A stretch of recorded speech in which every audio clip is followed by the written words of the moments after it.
far as the secrets that the Messiah was married to Mary Magdalene. And they supposed to have the secrets whether or not he was actually married to Mary Magdalene. They went over to France and they went and had some kids. You know, some little Yashu's running around. You know, but then the thing is that, you know, that lineage is passed on down through the Merovingian bloodline. Yep.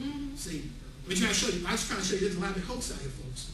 But the point I'm trying to bring out is that when you read this, he's going to show you how there's always been.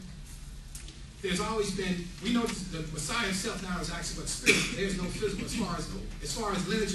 Even if you could find yourself, or even if you did, were able to direct or link yourself back to the lineage of your 12 lost tribes. So what? Right. Yeah, big deal. The book says he is not a Jew as one what? Outwardly, he is one of the Jew as what? Inwardly. That physical lineage has gone up. That's what also we read in Hebrews in the 7th chapter. That old priesthood is what? It's done away. So you try to link yourself with a physical priesthood, you don't understand again the Messiah's what? That's right. Messiah's words. See what I'm talking about? So that if you don't, that means you're of the what? You're of the adversary.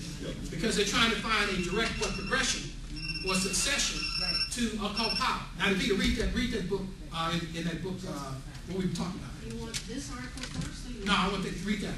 Because that's going to set this up.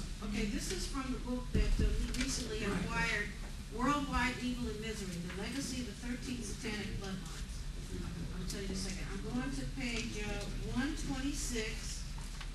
And this is the chapter, actually starts at 125, but I'll skip around. The Trail of the 13th Bloodline. Right.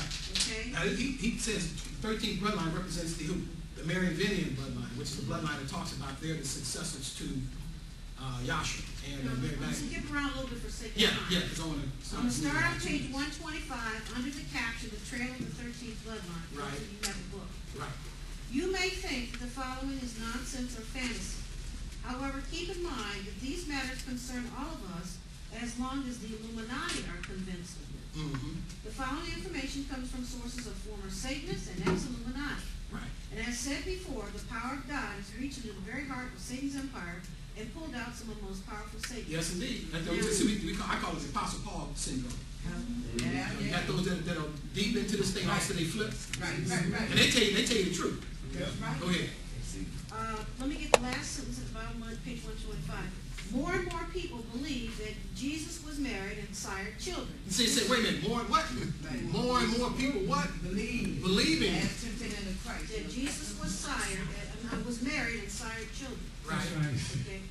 And just interjecting in Isaiah 54 and 5, it says, "For thy maker is thy husband." It said, yeah, so I get ready to say, okay. It said, thy maker is what? Is thy husband. Is thy husband. Mm-hmm. So the Messiah was what? The who? He's the a husband. And all of Israel was his bride. Right. Yeah. You know, said he's not going to be trying to go out and hit every, you know. I mean, like, come on, he's going to hit